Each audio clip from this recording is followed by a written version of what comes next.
So I guess I'll just introduce Daniel himself, Daniel Suelo. Come on up and we'll take your questions.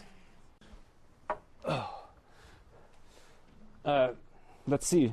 We could start by asking you the question that they asked me just a minute ago. Why did you agree to do this book? Well, I was a little bit wary of it at first when Penguin asked me, and then they asked me, well, what if we have somebody else write the book? And I said, well, maybe I'll have to think about it. And then Mark himself emailed me back a few days later and told me his vision of the book and how he wanted to concentrate on the spiritual aspects of it and like what basically the philosophy of living moneyless. And I felt good about that, and I felt like I already knew Mark and I trusted him, so I said yes. And it's kind of amazing. It does feel like fate. Like I feel like nobody else could have done it, and I'm not sure if I could have agreed to anybody else doing it. Let's see. Who's got a question? Yes. Hi. I came here tonight mostly to ask you about what you've answered a lot already. In this town, I've been here since '77, and I've been a woodsy, and I know so many people who've been punished so severely for trying to live basically in harmony with the environment around here to this day. And we always have all new council members, and back in the old day, I actually got council to open campgrounds for poor people, and they were always closed. Same excuse: the rich people don't like it. Stop being poor. And I'm so amazed that you managed to pull it off, because especially in Utah, man, San Miguel County's all, oh, we're so liberal. And you hang anybody who is even remotely, truly environmental. I mean, I went decades here without being in a moving automobile, and was called crazy, ridiculed, teased, you know, by my closest friends. I went around this town with $1,000 cash one day, offering it to anybody else who would go 1 year without being in a car. And there were no takers, and we're talking dreadlock, vegetarian, woodsies, who would take $1,000 to go 1 year without being in a car. And it was then that I realized that rather than getting stressed and being angry and protesting and being incarcerated and paying fines, that I would just laugh at the confusion and the decay and the chaos. And it's gotten to the point where in the last few years, man, it's really going down fast now. It's starting to show. This evening in Denver, the news was all about round up anybody who's camping and treat them like criminals. All the shelters are full and they're flowing out on the streets, so boy, we better do something about it because the rich people don't like the way it looks. And it only gets worse. In Seattle, they got the campground there named after the mayor or something because there were so many people in it. Yeah, it's. I'm going to openly admit right here in public, I'm planning on building again on public lands in a place where I won't hurt anything and do a large permaculture garden. I'm going to move there at night because you can't see anything with their GPS cameras and everything, you know? Thank you. Well, the thing is, you know, if you want land in this country, basically you have to conquer it. Yeah, that's true. You go out and you take it. Yeah, I have a friend in Moab. He's lived outdoors. He's more of a hermit. Like but he's the coolest guy. He's probably nearing 70 now. Nick Hogan. I think Life magazine did an article on him way back when. But for years, BLM has been trying to get him out of there, and he's like stealthily moved around. And finally, and I talked to him a few years ago, and he said, well, finally I'm living on public land legally. But he was like giving my blessing, giving me his blessing to live the way I'm doing. And I said, well, how are you living legally on public land? He said, well, I got a mining claim. He found some hematite crystals and was making jewelry with them. And that's the ironic thing. If you are using the land, and if you find minerals or whatever and you're mining it, then you can legally live on it. But if you're leaving it alone and just minding your own business, you are a criminal. I checked And this into is that what just last year at the BLM here in Colorado because I wanted to do a mining claim place. And the hoops they expect you to jump through are really silly, and you can have all the buildings you want for bulldozers and dynamite and stuff. Yeah. But forget about living on that property. Right? Huh. Just hilarious. You have to have a residence elsewhere if you're doing that. Yeah. Yeah. You don't want anybody trying to be free. Yeah, and Free this is why country. the Native Americans were rounded up and put in concentration We're all camps. trespassing right here. Did you know that this land is in default? We were supposed to give the Utes 100 years ago $10,000. We never gave them. And basically, the one person who could have any legal jurisdiction here in the San Juan Mountains is a federal marshal. There are no private properties here. There's no foreign country. We're all trespassing here. That's the law. I've been to the courthouse recently in the last few years, asked them for the piece of paper. It doesn't exist. Where the transfer from the Ute Indian Nation to white man for it was a deal we cut and a promise that we never kept. You Well, the know? problem and, is that and yet they don't care because it comes so far with the game. It's just gonna break. the problem is it that- can't be that- fixed. I think the man. problem is that you can't raise $10,000 in this town to pay for the land. Anyone else have a question? Sure. Yeah, right here. Would you elaborate a little on the spiritual element that drew you together and how that kind of is an undercurrent of this book? The question is, can he elaborate on the spiritual element that drew him into this life? Yeah, basically I was raised in a very evangelical Christian household, fundamentalist, and I took my religion very seriously as a kid. But and I remember discussing this with my brother. We were in grade school, and we would like ask each other, like, wow, it's like, why don't we ever really follow the teachings of Jesus? It's like, and this periodically went through my mind. Wow, it's like we're fundamentalists, and yet we're not really following the very fundamentals of our religion. And also, we were raised in different places in Colorado. We lived in Conifer and Evergreen, as well as Denver and Grand Junction. And my dad took us camping all the time, like almost every couple weekends. And I loved nature and just watching nature, and it was just,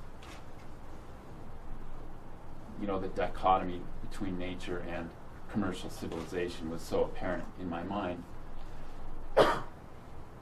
And then as I got older, when I left home for college, I started expanding my vistas to other cultures and other religions. And I think the first scripture I read besides the Bible was the Tao Te Ching, and it blew me away.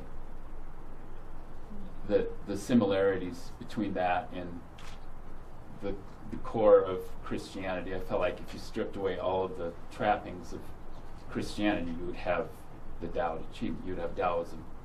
And then I studied like the Dhammapada, Buddha, and Bhagavad Gita, Hinduism, and the Quran, and I started seeing the same similarity among all the religions. It's like the one thing that they all have in common, which is the one thing that few people actually follow in religion, is the idea of giving up possessions and doing for the sake of doing, not expecting anything in return, which is really what money represents. It represents expectation of reward. And money itself represents not itself, but it represents past and future, but it never represents the present, if you really think about that. Like if you look at a dollar bill, we call a dollar bill money, but it does not represent the dollar bill. Like few people look at it and see, wow, this is a picture of George Washington or Lincoln or whatever. It's like what it represents is an idea in the head. It represents a value, something you're going to buy in the future, or some work he did in the past. If it represented itself, it would not be money.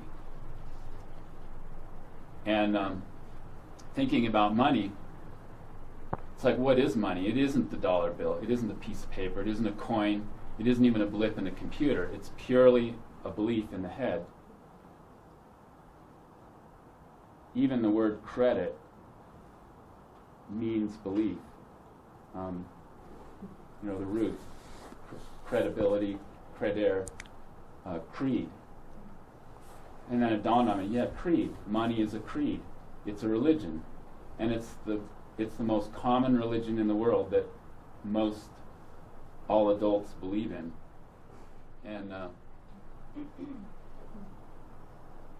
And also, this had to do with who is my real self. Like if I'm doing something in order to get something in return, that's the definition of ulterior motivation.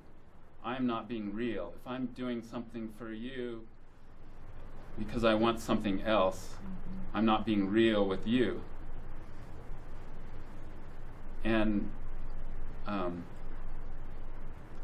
and then I thought about the idea of prostitution. The idea, like I tried Googling this a long time ago, like the phrase, the world's oldest profession, like where did that phrase come from? But I started understanding it, because it is the world's oldest profession.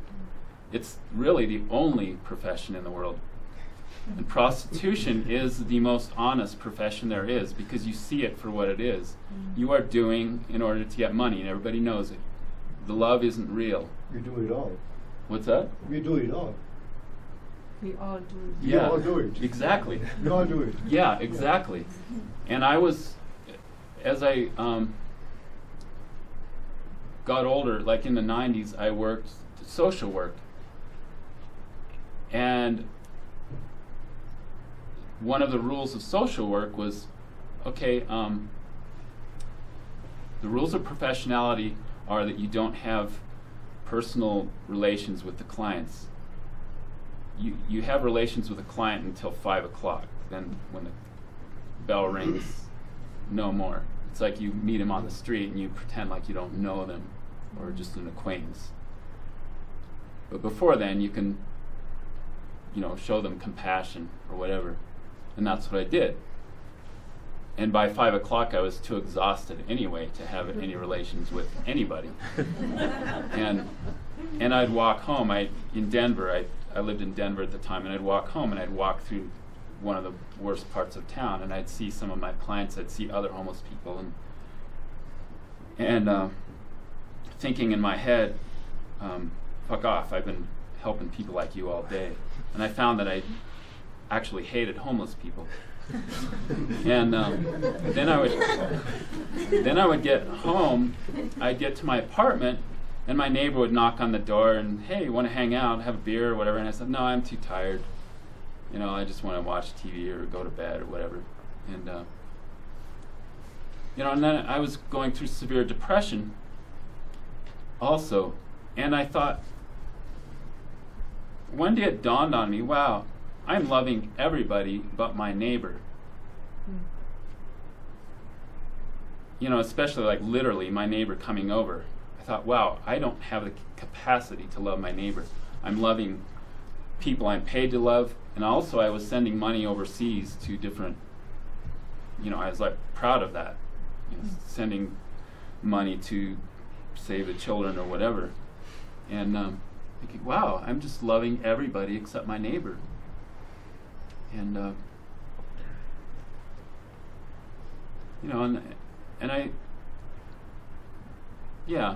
and it took me the 90s to work through this till I realized that I wanted to experiment with living without money and to find a way of being completely myself and being able to work from my heart rather than to get something else or to live somewhere else other than here and now. I could go on with the philosophy of this, but I'll give us another answer to that question. from a more little analytical perspective, is that there is this tradition of renunciates in all of the world's religions. In modern religion, I mean, in India, in Hinduism, there's these men, and I guess some women called sadhus. You've probably seen pictures of them with their dreadlocks, and they're covered in clay, and they hang out in front of the temples, and they live without money. And Islam and in Buddhism, there's similar people. And even in Christianity, there's a long history of renunciation, like St. Francis of Assisi, who said, if we embrace holy poverty, the world will feed us abundantly, or something like that. But it's really been lost in modern Christianity and modern America. And when in the book I say, could you imagine if our priests and ministers and nuns went door to door asking for food? Because that happens in other countries and other religions. It doesn't happen here anymore.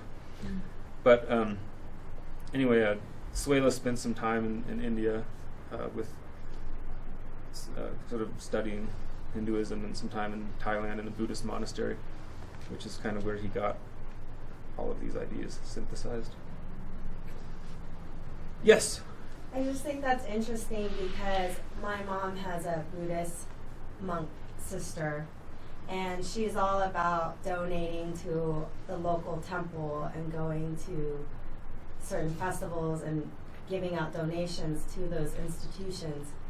And she also gives money to her sister, but in her head, she's just thinking, why is she not getting a job? And when my brother, went to Santa Cruz, started off, working really hard his first year, and then all of a sudden became Buddhist and a protester and an activist, she was just really, really upset with the lifestyle he was choosing because it wasn't mainstream and you weren't going to get the American dream. But I think it's really interesting how people, they may act a certain way, but never think that way when it comes to their owns or their neighbors or anything like that.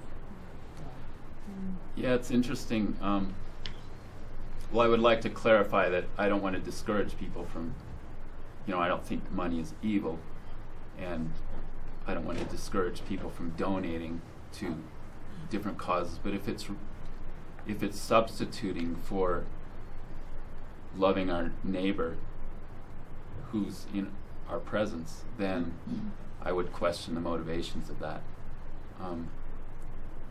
But when you're talking, it reminded me of another situation.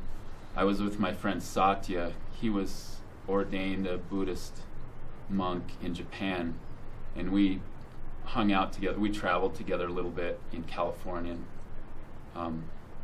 camped out in Marin County for a little bit.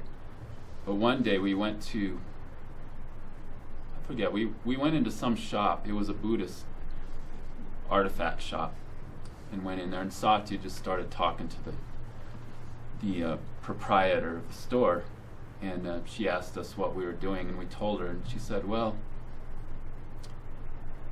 that's extremist.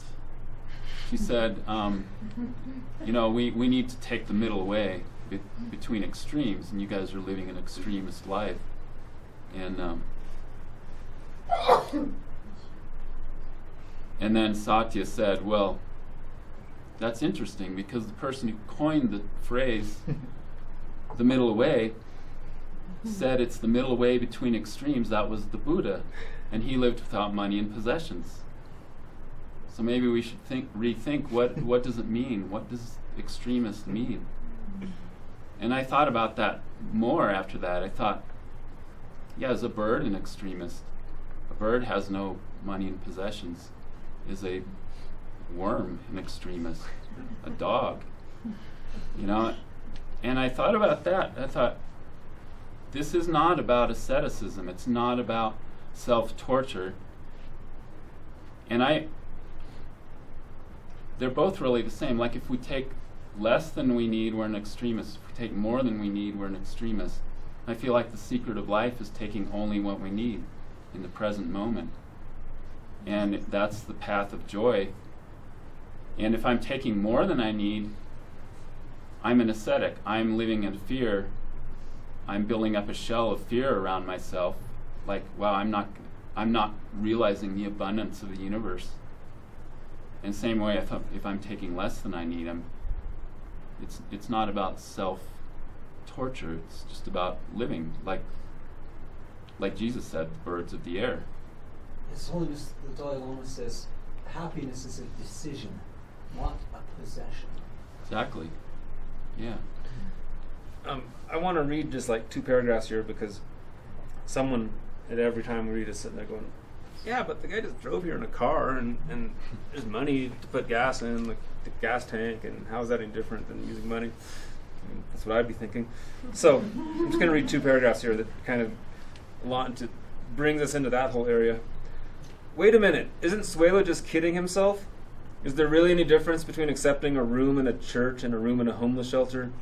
And isn't hitchhiking in a gas-powered automobile or blogging from a library computer evidence that he is just as dependent on money as the rest of us? If not on the green paper itself, then certainly the commerce without which there would be no cars or gasoline or libraries or computers. Suelo considers these criticisms. He concedes that by using the public library, he is accepting other people's tax money, and for a while considered stopping the practice, accessing the internet only at friends' houses. But ultimately he felt that he was splitting hairs a bit too finely. He certainly wasn't going to stop walking on public roads merely because they were paid for with taxes. Our economic lives are so intertwined that he could never achieve absolute purity. So here's the important part.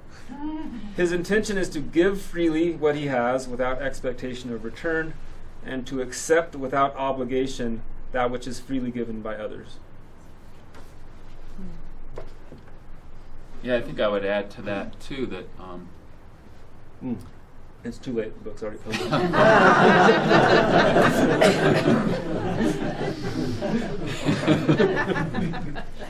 but also it's about seeing everything for what it is rather than mind. And that's a very Buddhist concept. It's actually the concept, the core of all of the religions. But just seeing people for who they are without a judgment of value. And you think about, like I like to ask people, does a pigeon roosting on a skyscraper, or is that pigeon dependent upon money? Or is an albatross hitching on a boat dependent on money? Or a barnacle on a ship under the sea? Or a bear rummaging through dumpsters? And to me, it goes back to what is money. It's a thought in the head. If I'm conscious of money, whatever I'm doing, then I'm dependent upon money. And if I'm not taking what is in the present, but like the idea is to use what is already available in the present, what is already running, just like a pigeon or an albatross would do.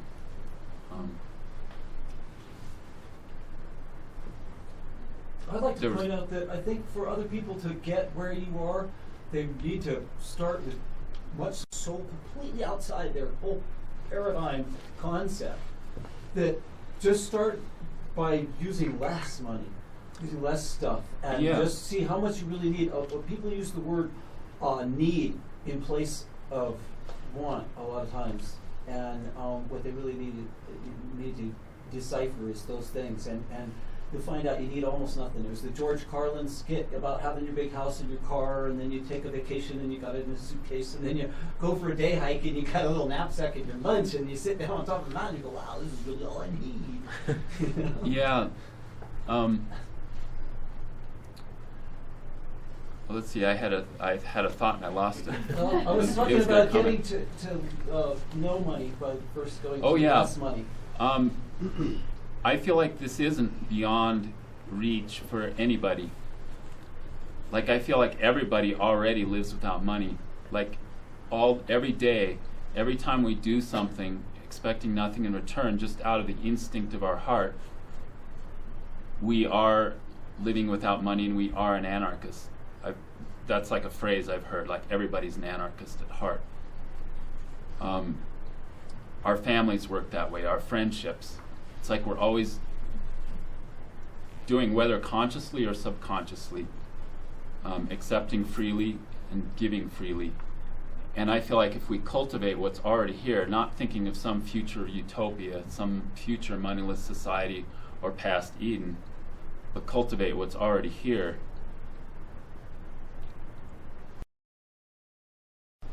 all of the other nonsense would drop away if we just cultivate our true selves, which is without ulterior motivation. You've had your hand up. Can you talk a little bit about the relationship between faith and fear, and how, to me, that would be a hugely fearful thing to set my money down and decide the universe is going to take care of me? How do you push through that kind of fear? Do people hear that back there? Mm-hmm. Okay. Yeah, the faith and fear. Yeah, I feel like basically the definition of faith is no fear. Mm-hmm. And we think of faith as a set of beliefs, a creed. But I see faith as trust. It's like trusting that everything will work out. And it is difficult. And I find myself struggling with it some days. Some days I get into a point of anxiety, thinking, like especially when I've been hitchhiking on the road and I have no money or I have no food with me or anything, and I have no idea where my next meal is going to come from. I'm out in the middle of nowhere, and this happened several times, and these feelings of anxiety would come over me. I think, wow, I must be nuts doing this. And then I think, well, I guess today is going to be the first day that I fast, and because I see no way on earth how it's going to work out, and then I feel this anxiety, and it's like knotting me up, and then I catch myself and I think, oh, and I sit with it, just sit with it and observe it. And then you see where it's coming from. Just observe it until you see where it's coming from. And then I think, wow, how long have I been doing this and everything's been working out? Why all of a sudden am I anxious today? And even if it didn't work out today, like how many weeks can a human live without food? And it's no problem. In fact, it's healthy to fast. Like, why am I so hung up on this meal today? And it's finally when I let that go, and it doesn't have to be about food either. It's like rides, like hitchhiking or whatever. It's like, wow, nobody's going to pick me up and I'm going to be stuck here forever. Or I start like thousands of cars going by on an interstate, and then I start getting cynical and angry, like at each person. It's, and I'm like, not yet. I'm no longer using this finger, but this one, And then when this finger starts going up, then I realize it's time to stop. It's time to go and sit down and find out where this is coming from. And then I realize it's all a mind thing again. It's just in my mind, and it's about not being in the present moment, thinking I have to get somewhere else. Something else is better than here. And even in the most vile places by an interstate, it's like I'll sit and I'll think, okay, it doesn't matter. This is the perfect place in the world to be. This is where I'm going to be, even if I have to be here for a week. This is where I have to be content. And when I finally let it go, I don't know how many times this has happened. Like I'll go back to the road, stick my thumb out, somebody will stop immediately, Or with the food situation, as soon as I let it go, I think it doesn't matter. It doesn't even matter if I eat or not, And then invariably, it's almost like for the split second that I let it go, somebody stops and they'll say, hey, do you want, like one time some bicycles came by and said, hey, do you want some almond butter? They give me a jar of almond butter. It's like, Can I give you an example of that miracle? Because I've had it Oh, happen hold all on a the minute, time. man. I love your questions, and I'm going to buy you a beer afterwards, and we can answer. But all these hands are jumping up, and I want everyone to get a chance. Is that cool? Yes. So I had read Planet Walker, which you might have heard of, about what's his name, John Francis, yeah, who walked everywhere without cars for quite a long time. And something you said when we were first talking, that when you saw him in the grocery store, you felt like it was a threat to your life choices. And John Francis talks about a similar thing where he got some really aggro people who are like, think just because he doesn't want to use cars anymore, that's like a threat to their decision to use cars. And people get really either vulnerable or just feel threatened by that. And if you could just speak to why you think some people respond to your decisions, or other people who choose to step out of the box a little bit in that way. And if you've seen that, or if you have any insight. Well, I think that's what's ingenious about Mark's first chapters. He was honest about his own feelings. Just like I find myself that way at times. Like, I'll look at a homeless person and this judgment will go through my head, and then I'll stop and remind myself, oh yeah, I'm a homeless person. But also, I feel like that principle of feeling judged, it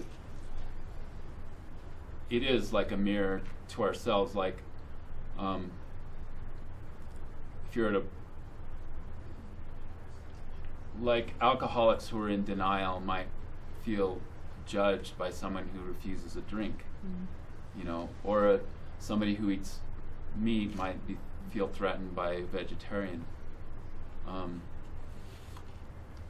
Because it does. Like, there's no better way to get somebody to think about their way of life than just by example. And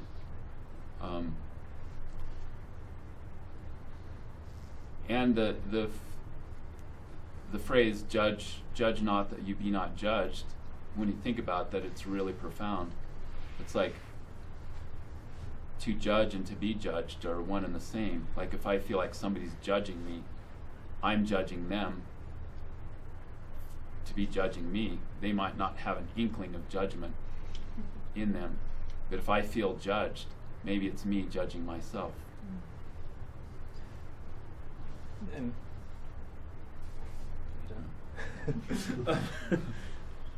the reason I added that, or the reason I started the book that way, is because I've been reading all these blogs about people commenting about Daniel in the comment threads, and people are just vicious, and they're so angry, and they say the completely false, libelous things about him, and they so often indicate that they're feeling judged or threatened. And I had to admit that I had felt the same way, back before I was getting a book contract to write about him. Like, that was my judgment. It was like, oh, I don't talk to you. And he presses those buttons on a lot of people by his mere existence. I mean, if you're a Christian, and you know that you're not actually going out and sitting with the poor and the wretched and loving them as your neighbor, it's kind of threatening to see someone actually doing it.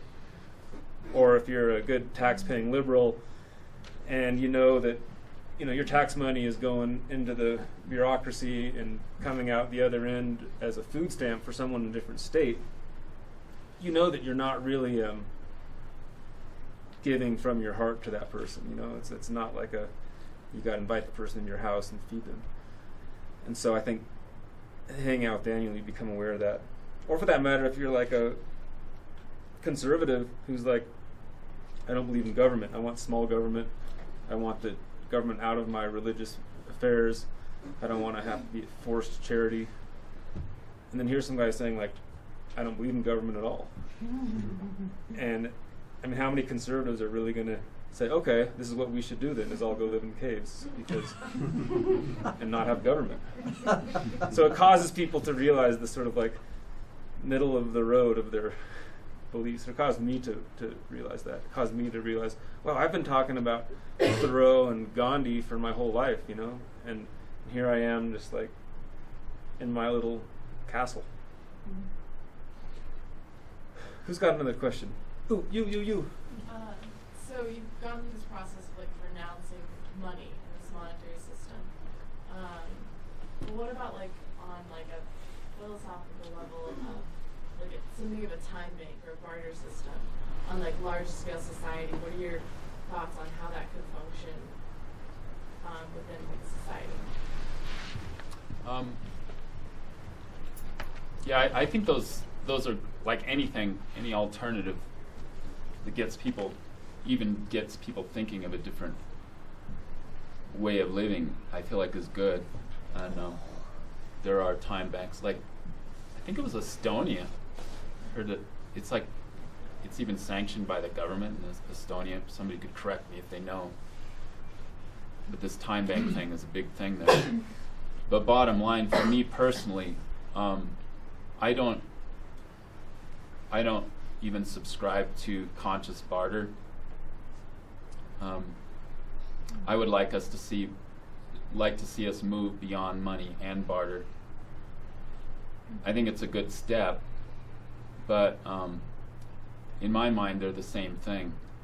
Money is just a more convenient form of barter, so you're not carrying around a bunch of stuff, but the motivations are basically the same, except the good thing about barter is it puts people into physical contact, whereas money, you can have interactions with people without ever seeing them. But this goes back to what I was saying about nature and observing nature, and this especially became a revelation to me in Alaska, just watching animals and myself. Like, I was foraging, like experimenting with living off the land, and I camped near a raspberry bush and started eating the raspberries, especially on this one bush near my tent. And I noticed that bush, out of all of them, the raspberries kept getting redder and plumper as time went on. Like the bush was encouraging me to eat more. And I actually felt this communication with this raspberry. And the communication was through color and taste and smell. And when you think about a bear like eating the raspberry, he'll take the plumpest, reddest ones, and they pull off easily from the bush, whereas the non-ripe ones don't. The raspberry is saying, "Eat me," and the bear eats it, has no sense of obligation whatsoever to the raspberry bush. He's not thinking, "Wow, what do I owe this bush? Do I have to trade anything?" And the bush isn't saying, "Now you owe me." It's giving freely. And the bear walks on. He probably totally forgot about the bush. And he goes on, and then he poops. And his poop becomes food for organisms in the soil. And not only that, he's pooping out the raspberry seeds and propagating them for the bush. He doesn't even know it. And these bushes are growing here. And then we ask, well, how does it work? Okay, how does the raspberry bush get what it needs in return? And that's the point, not knowing. As soon as we start worrying about credit and debt, like is there an accountant sitting there by the bush saying, okay, let's work out the balance here. The point is giving up consciousness of credit and debt, which includes barter. Like, how many animals do you ever see haggling over anything? And barter happens and trade happens, but it's out of our hands. And this is where people would say I get religious, because I would say it's in the hands of God or in the hands of the universe. Like the whole idea of vengeance is mine, I will repay, says the Lord, you could say, well, the universe will take care of credit and debt. And I feel like the worldwide myth, it's in various forms all over the world, of stealing fire from heaven. It's every culture's explanation of what has separated us from the balance of nature, what separated us from grace. And we've taken this consciousness of credit and debt from the gods, from heaven, and made it our own. And now all of a sudden we're separated from the grace of nature. And in our own myth, in our own culture, it's the Garden of Eden story. All of a sudden what only belonged to heaven became ours, consciousness of credit and debt, or knowledge of good and evil, putting values, this is good, this is evil, when in the beginning all was good. Now we're like saying this is valuable, this is not. This is good, this is evil.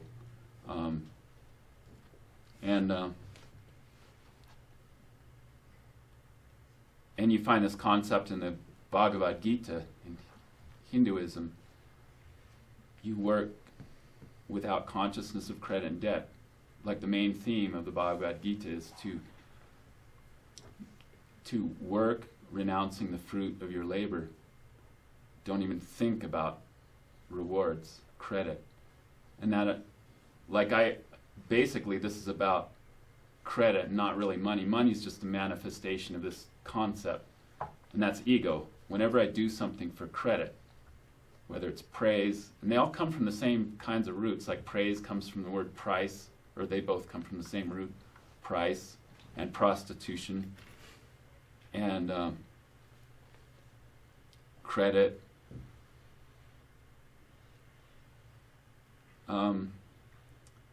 And I would also say that the most perfect economy, and we see it all around us. I don't really like talking about abstract ideas like future utopia or past Eden. I feel like it's all here and we can see it if we just open our eyes to it. Nature all around us is in a perfect balance, and it's a pay-it-forward system. That's the perfect economy. And you contrast it with our economies in commercial civilization. Like, what nation on earth can really balance its budget, much less its environment, with our PhD economists? And like, the more we try to balance, the more we stumble. And this principle is even in like a martial artist or dancer or anybody who has a skill, riding a bike. We understand this principle. When we try to balance, we stumble. When we just give up and trust, then we go into balance. Tai Chi. Like, your right hand doesn't know what your left hand is doing because you're centered on your chi. It's all across the board, it's the same principle, and that's faith. Yes, over here.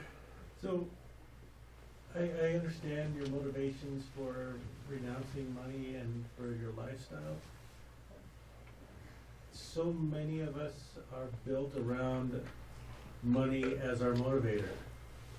I mean, that's why we wake up in the morning when we do. That's why we drink as much coffee as we do. That's why we do that's why we drink as much beer as we do, because we know we have to get up and do the whole thing again tomorrow. What is your driving motivator in life? I'm very curious. Maybe to expand, why are you here? Mm-hmm. Why did you go to Alaska? Why do you do all the things that you do? Fun.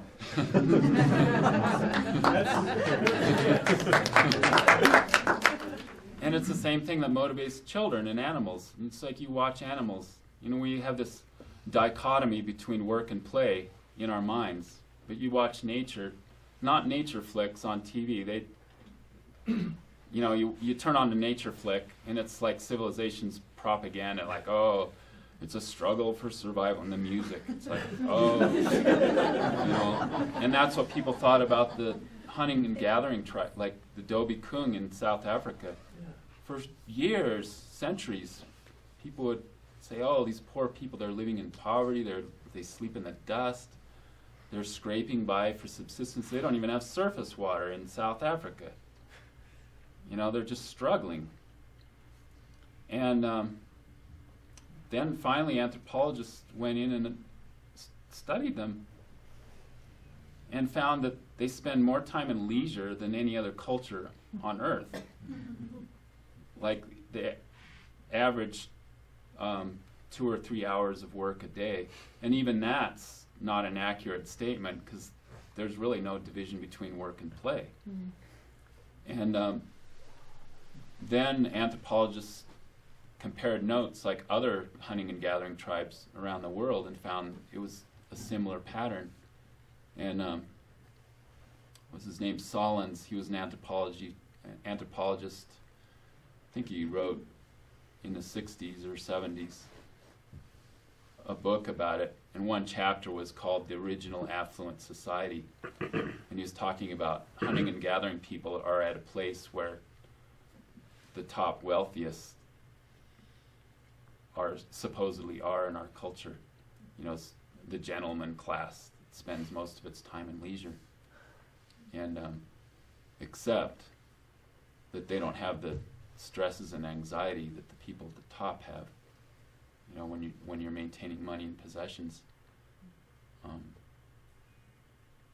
I can't even remember what your original question was. What's your motivator? Yeah, what motivates? Yeah, and I feel like it's what motivates everyone. Again, I'm thinking of another book I read, which I can't remember the title of it or the author. And if anybody's familiar with this psychologist professor was doing this experiment to see what motivates people, and he took his students. He had 3 sets of students with computer screens, and I forget how much he said, but he said, well, on the screen there's like a circle, and there's all these dots or something, forget exactly, but the principle is you have to get as many of these items into the circle as you can in 5 minutes or whatever. And for each item you get into the circle, the first group, they get like $5. The second group, they get 5 cents. And then the third group doesn't get anything. He just tells the third group, we need to do this. It's a community project for something. I can't remember. Basically, the idea was community. It's for the community. And naturally, the first group did a lot better than the second group. They got paid more. But the third group did better than all of them. And also, the same thing happened with there was a retirement community, and the people couldn't afford legal care or legal services. So he decided, well, let's set up a program where they can pay for them at reduced cost. And he tried to get all these lawyers involved. He advertised for it. Nobody would step up. Maybe 1 or 2 here and there. And then after that, they decided, okay, let's just make it totally free, pro bono. All of a sudden, all these lawyers step up. You know, so what motivates us? And I think we all know. You had a question? I was intrigued when you were talking about how if you're freaking out about getting a ride on the side of the road, or where is the next meal going to come from, or I'm thirsty or something, and you were talking, I think I understood you to say something like you examine where that anxiety is coming from, or wherever, whatever it is coming from, and then that allows it to dissipate as you examine the root of this concern. So then it led me to wonder if you have, and this is a little personal, but do you have wants beyond perhaps survival? Like, is there, and I'm just curious, are you able to kind of meditate them out? Like wants for personal relationships, or wants for, I'm not talking about like a 0-degree bag or something like that. I'm just curious. Yeah, that's a good question. It's really the same exact principle. Like, yeah, I have wants that come up. Yeah, and then I meditate on them and find out where they're coming from, and they go away. Because the point of living this way is to have no wants. And, I think about the old, you hear it on Hollywood television, the 23rd Psalm, the Lord is my shepherd, I shall not want. And I think there is a profound principle there, and it's the principle of Buddhism too. The want and lack are the same thing. That's want is the old English word for lack. I shall not lack. And whether you were talking about relationships or frustration at the side of the road, or hunger, or thinking I want some, what I find is my discontent is it's not in the present moment. It's not in the reality of present circumstances. It's in my mind thinking of what could be better. Like if I'm uncomfortable, I realize, well, my discomfort isn't really in what is happening right now. It's thinking of what could be more comfortable. So my mind is not in the present, it's in the future. And that's the point of meditation. Just to see reality for what it is and stop seeing ideas in the head. I was worrying about your teeth. Me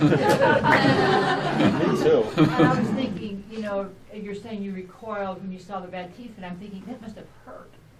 Having bad teeth, if it's abscesses, that hurts. I mean, were you in a situation where you were in pain and couldn't get relief because of not having money?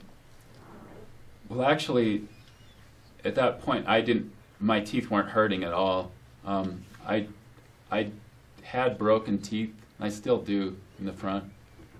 And Mark mentions this later on in the book, that I actually broke my teeth back when I had a respectable job, and I went to a go-karting place with a friend. I paid for it, and we had a little go-kart accident, and I broke out my teeth. That was many years before I gave up money, but I didn't have dental insurance, and it would have cost, like the dentist told me, that it would take surgery to build up my gums and whatever. It would be thousands and thousands of dollars, so I thought, forget it. But later on, after I gave up money, I did develop a cavity. Actually, I developed 2 cavities. The first one, I had an abscess that happened, and for about 2 days it was excruciating pain, and then I put pinion sap in it, and like the pain went away, and I just kept packing it with pinion sap. But finally that tooth rotted out and came out. Then I got another cavity a couple years later, and I mentioned it to my parents, and they said, well, Don Adams, that goes to our church, my parents' church, he's worked with people ever since he became a dentist, done free dental work, like overseas and in Grand Junction, the homeless population. He does it for free. He expects nothing in return. And that was perfect for me, because my philosophy is to only accept what's freely given. And I don't even like taking charity, like if people are paid to do it. It's like if the individual health practitioner offers it freely, I'll take it. So he fixed my teeth, and I felt very grateful. But also, this whole idea of health comes up. This is a question that comes up every single time in these talks. And I address it on this website with FAQs too. But it's also about accepting the laws of natural selection, which I also feel is faith. On the one hand, it's natural selection, and on the other hand, and it's still the same thing, it's all nature. It's like it's natural for us to help each other. It's natural for us to take care of the aged and the sick, but it's also natural to let go when we know it's time to go. And I decided, like, maybe I'll break my leg in a canyon somewhere and I'll be far away from civilization, and maybe I'll hobble around for a couple days, maybe I'll die. And I think, well, so what?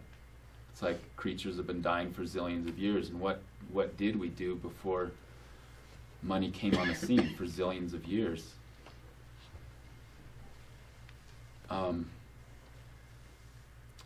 And I remember back when I did work for money, I worked in a couple different hospitals drawing blood, and I'd go to the geriatric ward and I would see old people with tubes in their arms, and most of them, I felt like they wanted to die, and their families would come in, and I felt like their family members wanted them to die, but some idea of morality, some dogma would keep them alive. And part of that is insurance companies and legal stuff. But I remember thinking, are we like standing there in the geriatric ward, I think, wow, are we any better off than chimpanzees? With all of our control and all of our great technology. And then you look at nature again, and this is stuff that, you know, it might be difficult, but it's stuff that I feel like we need to think about if we're going to progress. How often do you see, like if you look at a herd of deer, how often do you see a malnourished or an obese deer, or any wild animal for that matter? And then you look at human civilization, look at Somalia, and then the obesity in America. Look at our epidemic of mental illness. Look at violence. Look at our wars. Look at, it's all the same principle. Look at the environment. We're creating a toxic world, and the more we stress over health and money and security, the worse it gets. It's that same principle. The more we try to create balance, the worse it gets. The more, it's like trying to pull out a thorn in your flesh. The more you work at it, the deeper it goes. And then finally you give up, and then it festers and pops out by itself. And again, it's that faith thing. I just want to add one thing. There's been so many really profound questions about faith and spirituality, and that's one of the, I'd say, the main reason Daniel's living like this. But as me coming into this book as a journalist, I was interested in that. But if I really thought that Daniel was just sitting in his cave, like getting enlightened, I probably wouldn't have been drawn to it. But the other element that really drew me in was this political part of it, this economic civil disobedience. And that was what made me think this is extremely relevant right now at this point in history. And what I mean by that is, since I've been working on this book, I think the three most important political movements to spring up are all coming to similar conclusions that Daniel's been talking about all along, that money is an illusion, and that this illusion is very powerful and very destructive. So let's take the Occupy movement. We're saying, government is in the chokehold of the financial system. The financial system robbed us all, like at a casino in 2008, and we couldn't put the handcuffs on them because they own the government. So this is a problem. On the right, you have the Tea Party saying that the Federal Reserve Bank is leading us down the road to serfdom, because the money we make is monopoly money. They just create it out of nowhere and feed it to the citizens to make them placated. And that's what Daniel's been saying. Or you have more of a centrist movement, would be the climate change movement, saying that we cannot seem to save this planet because the rights these corporations have to earn money trump our right to, a sustainable planet. And that's why these things are in court, because the corporations, in their defense, for the most part, aren't really breaking the law. They're just doing what our Constitution enables them to, is pursue free enterprise and profit. Of course, some are breaking the law, but not all. And so all these groups are coming to this conclusion: wow, we've created this monster, and now it's ruling us, and we feel enslaved by it, and we feel powerless because we think, well, how can I complain about the Fed when I use money every day? And how can I complain about big oil when I drive a car every day? And how can I complain about Wall Street because I have my IRA account because I need that security as well? And so we've reached this point of like helplessness and passiveness, because the thing is too big and we can't stop it, and we can't even imagine that there's another way of living, because this is what we grew up with. I mean, people don't even understand. I didn't know that, charging more than 10% interest, which is common if you ever had a credit card, it's usually 18, 22%. That was illegal in America until 1980. I mean, that's already escaped our memory that used to be something that the government had the courage and the backbone to regulate. But now it's just like, oh, you want to borrow some money? Okay, pay 20%. That practice was banned by the Catholic Church for 1,000 years. And if you charged interest, you got excommunicated and you couldn't be buried in the Christian cemetery. So the point is, like, we think this is the only way to live, but it turns out it's not. People live other ways in different countries. In the past, they've lived different. In the future, they will live different. But what Daniel has done, which has inspired me, is saying, like, I'm not going to play. I'm not going to participate. He's like that guy in Tiananmen Square standing in front of the tank saying, like, I don't know what the future will look like, but I'm not going to just accept the system as it is. And as I've been doing this book tour, that's really been resonating with people, maybe people who aren't spiritual or religious or liberal or whatever. They're saying, oh, wow, maybe there's another way to live that we hadn't thought of. So that's what drew me into this. Let's see. How long have you been living like this? How long have you been living without money? My last money in the fall of 2000. So 11 years, be 12 years this fall. Diva. I devoured this book within 24 hours, and I realized afterwards that one of the main characters is Moab, and that location and landscape really assists you, because if you were doing this in Newark, you would just be called homeless. And so you talk about the Moab eddy, and we love the desert. We're here, but we're on the edge of it. You can see the red rock coming through. And so I just wanted to, say, or see what you think, as far as the chosen, the Southwest, and how it plays such a big part in this book for both of you, for different reasons. Yeah, I thought that was, like what Mark said in the book was really thought-provoking, like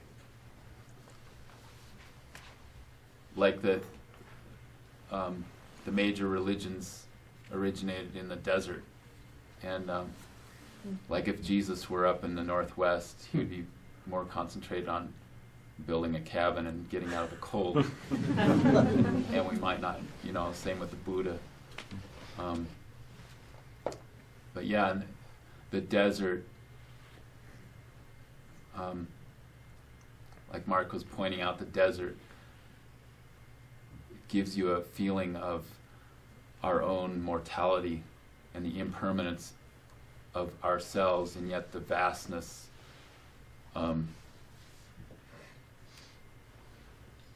the permanence of the laws of the universe, and yet the impermanence of ourselves.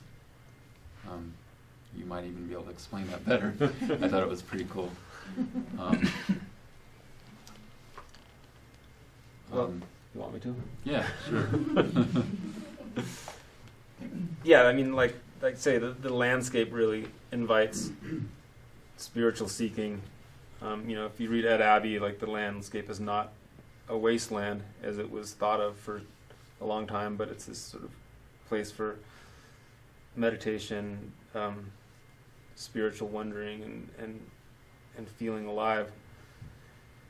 And what that does is it creates a lot of little towns where you have a whole bunch of people who ran away from somewhere else and were drawn to this place, and there's sort of like an idea of reinventing society. And I think that you see that in a lot of these small towns in the mountains, in all the Four Corners states, in the deserts, in the canyons.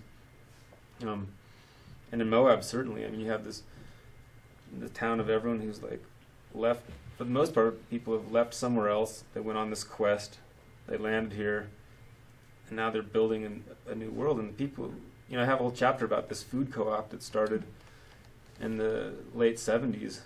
It no longer exists, but it was actually a food store where they didn't want to make any money. They wanted to give away the food at cost, or as low to cost as possible. And people could work there in exchange for credit and get food. And the guy who ran it didn't ever look at the book. It was all faith. Work here and take whatever you need. And it was actually a non-owned business. There was no legal owner to the business. And it was just it was this experiment in anarchy that absolutely worked for 20 or more years. And you find all sorts of stuff like that. I mean, you guys have here, they have the free box. And I don't think that stuff necessarily exists in the rest of the country. Yeah. Oh yeah, that store you're talking about, Mark mentions that in the book. That was one of my stepping stones too, is working at that store. It was part of my weaning off of money. I was Yeah. wondering if your family has read the book, and if so, what type of dialogue has come from that? I gave the book to my parents a few weeks ago, and I was worried because I was worried how they would take it, and they often don't comment on articles published about me, or much less the book. And I just found out the other night in Grand Junction. That was last night. Oh yeah, last night. Yeah, this whole conception of time is I have a hard time with. My parents came, and I felt very touched. And they made some comment to Mark that they had read the book. So I didn't really know if they had read it or not until last night. But all along, since I started, I felt quite supported by my parents. In the beginning, though, I had my doubts what they thought about it. Maybe they did too. Like, their philosophy is to, once their kids are adults, to keep out of their lives and keep their opinions to themselves. So they wouldn't say anything. Maybe once in a while my mom, like, she'd point out one of my friends, like I have a friend who became a medical doctor, and another one a lawyer, and a couple others, school teachers, one of them a college professor, and she'd say, I kind of would have been nice if you would have done something like that. But otherwise they'd keep quiet. And usually they don't, a lot of times if they disagree with something, they just don't say anything. So I thought, well, they're not fully supportive. But as the years went by, even before the publicity stuff, they started volunteering comments of support and say, the more we think about what you're doing, the more it makes sense to us. And they think back on the Depression days. And also, they're both getting quite old. They're both 84, going on 85. And they'll say this too. They'll say, as we get older, we see how fleeting life is and what nonsense it is to build our fortresses on this impermanent earth, build castles on crests of waves.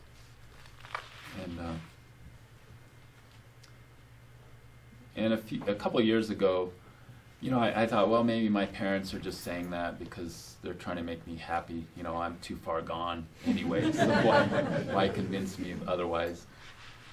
And my dad invited me to one of his Bible studies. He used to teach this Bible study, very conservative, fundamentalist, evangelical. And I said, okay. And I went, and partway through, he started bragging about me. He started saying, yeah, Daniel's living by faith. And I felt really touched. It was like kind of choking back the tears.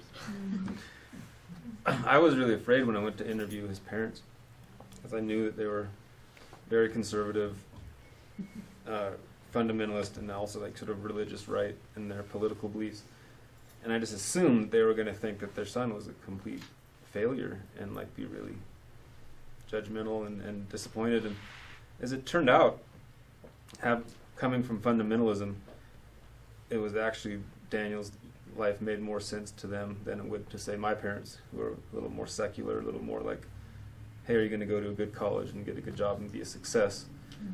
But when you spend your life kind of engaged in the Bible and you're talking about Jesus walking out into the desert and John the Baptist eating honey and locusts and living outside, stuff kind of doesn't seem all that strange. I think also, like a lot of fundamentalists would be and have been very critical of what I do. But, and I think back when my dad was younger, when he was my age, he would have been more critical. In fact, I remember him saying like very judgmental things about people living like me. But I also he was going back and forth in his mind, and I also remember as a kid we were traveling across country, and there was a couple, there was a man and a woman, young, dreadlocks, backpack. My dad said, I was pretty amazed. We were in the car at a gas station. He says, I usually judge people like that, but deep down I envy them. And but also my parents through the years have, like, I think my family's unusual in that my dad went from being very successful. He would go back and forth as we were growing up. Sometimes we'd be successful living in American suburbia. Then a few years later we'd be living in a trailer. He had economic hard times and good times, swinging back and forth. And in the bad times, my parents would always say, the Lord provides. And every time, when something went really bad, it looked like my dad didn't know how they were going to pay the bills, like the next day or whatever. Like somebody would leave something on the doorstep or whatever. And that had a lot of influence on me. And there was a lot of, like, fundamentalism is really a strange thing. On the one hand, it can be very right-wing and bigoted, but I didn't realize all this until I got older. It's just like we have to take the good and leave the bad in everything, and that's my roots. And I found I couldn't live fully if I tried to cut myself off from my roots. So I think we need to end. It's been 2 hours. It's been that long. Yeah, but it's I've enjoyed it. But we're going to sign books if anyone wants to buy them, and we're going to answer more questions if you have one-on-one questions. But I think we should wrap it up, and then we're also going to go to the bar, right? Last dollar. Last dollar. So maybe one more question, and then we'll call it. Yes. Have you ever, I have a story and also a question, and it's about faith and trusting. I had for many years heard this same premise about trust and the universe will provide, and it wasn't my thinking or something that I live by. And about 10 years ago, I had 2 careers, and I decided I was sick of just doing the one to make money, and I was just going to do the one and trust that the universe. And I had been making a lot of money and got to the point where I used up every credit card, but I was still trying. The trust and the universe will provide. And I was trying to do that, and literally got to the point where I used up every credit card, had no money to buy food, and I was in New York City, and I didn't have the luxury of a family that, you know, taught me about camping, and so it was very scary. I didn't have those skills, and I don't feel like that worked for me, and I always wondered, what did I do wrong? I mean, I literally got to the point, which was hugely embarrassing for me and the values that I had grown up with, that someone told me that in New York City that there's actually churches that have food pantries, and I rode my bicycle over and got some food. And, you know, have you ever, you're telling a story that is, and you're living a life that is the true trust, but are you familiar with other scenarios that it doesn't work and why? Most of the early 90s I felt that way. Like I felt like I was like the most cynical, bitter person in the world. Like just nothing works out. In fact, Murphy's Law was the law of the universe in my mind. And it seemed almost coincidental, the bad things that just kept happening.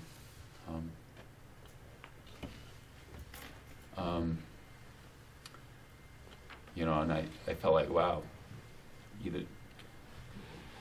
I'm either an atheist, there's no God, or if there is a God, he's the devil, you know, in watching the world situation too. But I feel like it takes, sometimes it just takes hitting bottom. And I've found, like I've hit bottom quite a few times in my life. And a lot of times I've forgotten after the fact. But I find when you hit bottom and you find out you have nothing and everything that you think is yourself is gone, that there's a flash of light. And you discover your true self. And that true self is powerful, and that's the divine. And that's, I don't know, that's the mystery of suffering. But I feel like I have no right to tell somebody, you know, you need to have more faith. It's like you're suffering because of your own fault. I can't go to Somalia and talk to some starving mother and her skeleton baby. You know, you need to have faith. All I can do is just live my own life. What I know brings me peace. And the rest is a mystery to me. And if my living my life in a peaceful way brings inspiration and can help others, then that's all I can say and do. But I can't. I'm not good at giving advice for other people. Okay, everyone, thank you so much.